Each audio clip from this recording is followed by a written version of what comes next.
Organizational meeting of the Chagrin Falls Board of Education. Ashley, would you please take the roll? Mrs. Bendel. Yes. Mrs. Hoy. Yes. Mrs. Miller. Yes. Dr. Sabo. Yes. Dr. Schlepper. Yes. Okay, the organizational meeting is a little bit different than our regular meetings. We go through, it's required by statute. It's January 10th, I think, is the deadline for the meeting. We have it every year. We have a series of things that we approve that are things like which newspaper do we run the notices in, which lawyers do we approve, a whole bunch of things that we're required by law to approve. We also set our calendar for board meetings, and we swear in our new board members. So welcome. Let's see. So we're going to start with the oath of office for our newly elected board members. Ashley, will you administer the oath? Do you want to stand for a photo op, or somebody do you want to take I a can photo take the for picture. Photo ops, darlings. Are we doing it together or separately? I've done them together in the past. If you would like your own, we can do them separately. It's up to you. Okay. Okay. Do you solemnly affirm that you will support the Constitution of the United States and the Constitution of the State of Ohio, and that you will faithfully and impartially discharge your duties as a member of the Board of Education of the Chagrin Falls Exempted Village School District, Cuyahoga County, Ohio, to the best of your ability and in accordance with the laws now in effect and hereafter to be enacted during your continuance in said office and until your successor is elected and qualified? Next.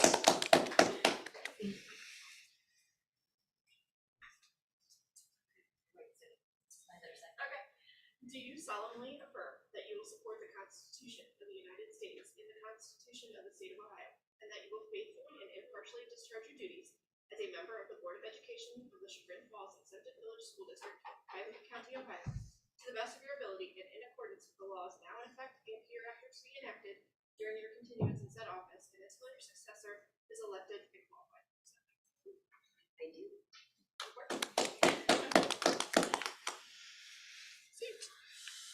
Okay, next is, do we have any nominations? We'll take nominations for president and then vice president of the board. Do we have any nominations for president? I would like to nominate Lori Bendel for president of the Chagrin Falls Board of Education. I am thrilled to nominate her. Her leadership is unparalleled, steady, and the vision that we need for the future. Oh, Very excited. Thank you. Do we have any other nominations? No. Do we have a second? I second. Okay, thank you. real quick? He did the nomination. I need a motion to close the nominations. Okay, So moved. got a second? I second.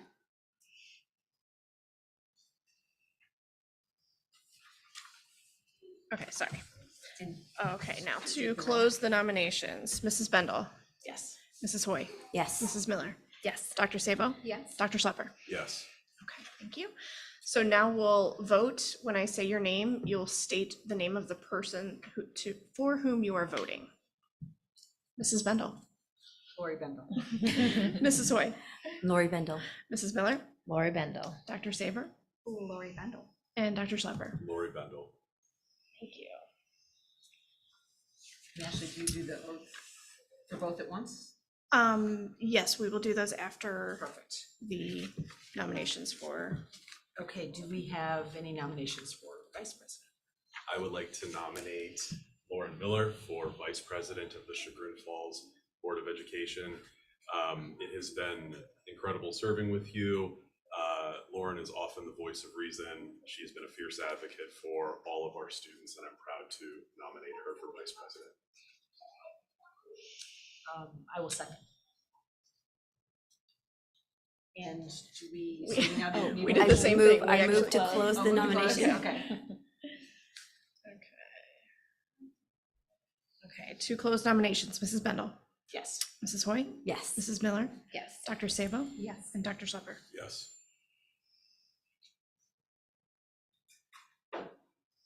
And now you need to vote with the name.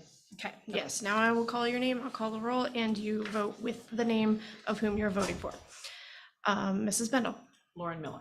Mrs. Hoy, Lauren Miller. Mrs. Miller, Lauren Miller. Dr. Sabo, Lauren Miller. Dr. Schlepper. Lauren Miller. Thank you very much. Okay. Oath of office. Do we want to do these together? Together, sure. Okay. Just stand right here, Here we are. Stand where you are. To the camera. Sweet. unless you'd rather. Do you solemnly affirm that you will support the Constitution of the United States and the Constitution of the State of Ohio, and that you will faithfully and impartially discharge your duties as President and Vice President of the Board of Education of the Chagrin Falls Accepted Village School District, Cuyahoga County, Ohio, to the best of your ability and in accordance with the laws now in effect and hereafter to be enacted during your continuance in said office and until your successor is elected and qualified? If so, the answer is I do. I do. Congratulations.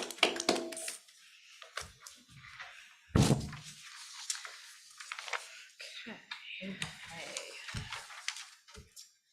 All right, so Ashley and Jennifer, if I skip anything here, don't hesitate to correct me. Got it. Next up is 205 Board of Education approval items. Do I have a motion to approve items 205, 1 through 7?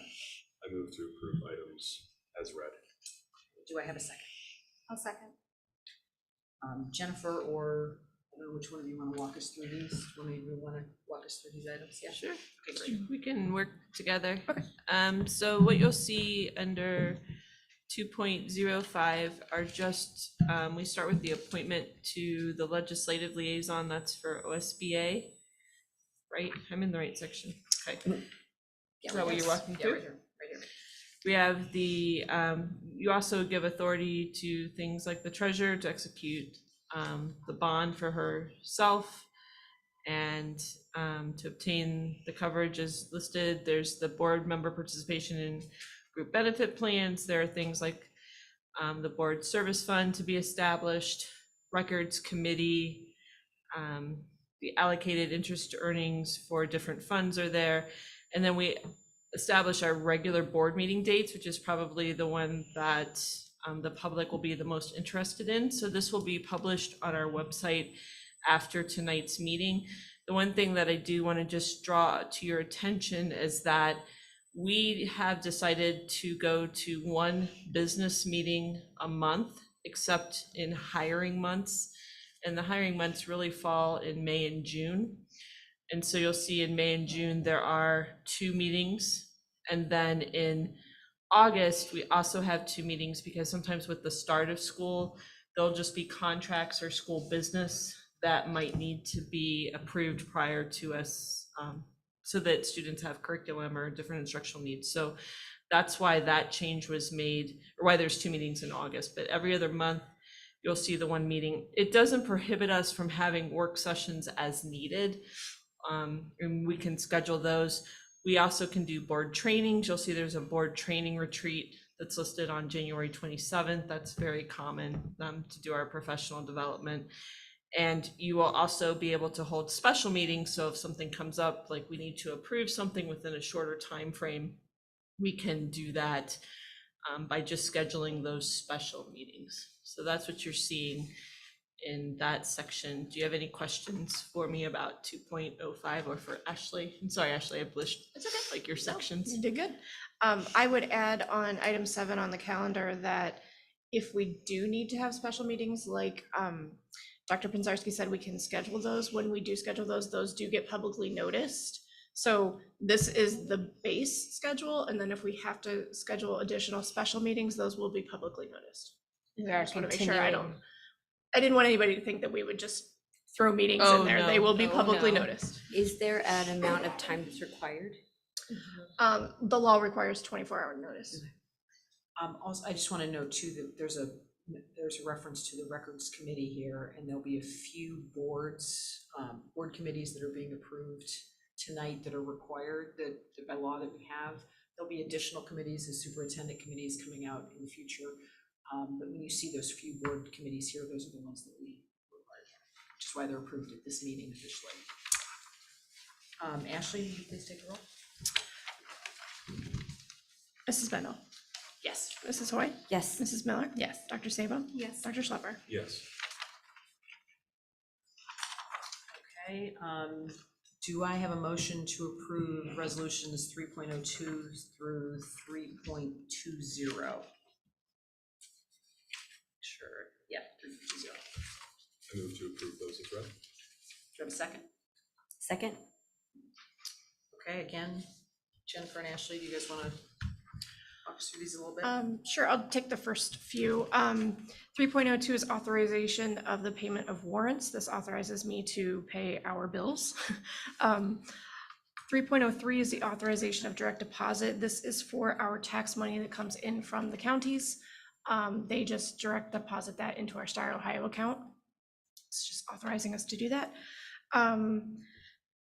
Authorization to grant professional leave. I guess that one's not really mine, but I think that one speaks for itself. This gives Dr. Pinzarski the authority to approve professional leave for staff when they go for professional development. Designation of purchasing agent. Officially, that is Dr. Pinzarski, so that it designates the superintendent as the purchasing agent. And then it looks like maybe from here, Dr. Pinzarski, do you want to take over? These look like more Sure. your stuff. I'm happy to go through them, but You're more than welcome. So if you look at 3.06, we're at the temporary employment of personnel. That's just my ability to hire substitutes, emergency replacements, those kinds of things. But they would always go to the Board of Education at the earliest board meeting. If you remember, some of our agendas will say this was effective, and it might have been 2 weeks prior to the board meeting. And so that's what that authorization is for. Our educational service centers, those are the we work with several educational service centers, and they provide support for us. This one designates Northeast Ohio as our primary, and they also have been there. Sometimes you need an extra superintendent, if you will, or a hearing officer in certain situations, and so this is where what you'll read in the bottom there, that they can also give us that support Where you have a conflict. Yeah. So we appoint the appointment of representative to the Ohio School Athletic Association. We work with them, and there's a resolution. We also authorize me to accept the resignations, and that's just so that we can keep things moving if something happens between board meetings. And then again, you would also approve all of those at the board meeting. These are all just standard things that align to our policies. There's the emergency action to repair or replace property. Should something happen, you have authorization to update materials, coursework, and textbooks. Kind of like what we're doing with looking at literacy and things Yeah, right now. You'll see yeah. different mandates come, and so those kinds of things come through. Parent notification of core curriculum requirements. Authorization to seek grants. The official news media outlets, you can see those are listed there. Our legal counsel, some people ask why we have so many listed sometimes, and it's because also there may be a conflict of interest. And there are also different legal firms that have specialty areas that better serve us in certain instances or certain circumstances. So that's why our list is long there. That's very common. The designee for public records training, which I should have given back to Ashley. yeah, I'll add to that one. For the new board members, it is an Ohio Revised Code requirement that every board member attend a public records training. It's a specified training within or during each term. However, because I'm the one who actually answers those public records requests, you designate me as your official to attend that training. So I attend that training, and I make sure that I typically go every year, but I definitely go once for every board member's term. And so you don't necessarily have to attend those. I'm your representative to attend those. It's not a bad idea. If you're interested, I can get you dates and times if you're interested in attending those. But officially, I'm the designee. And then this is also appointing me as the official records custodian. So. And then I'll take the next one too. This is for property tax complaints. This authorizes our Weston Hurd, who is our legal, who represents us in those complaints, to appear before Board of Revision if it's necessary, and then to do what we need to do to participate in that process with the Board of Revision. Next is STRS and SERS pickup. That's authorizing the pickups for our employees.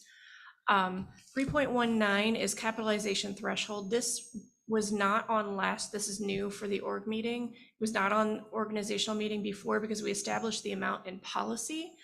The policy now says an amount annually approved, and I think that just gives us a little bit, we can move quicker if we decide to increase that threshold. We don't have to wait for policy readings and things like that. We can just do it at the beginning of the year.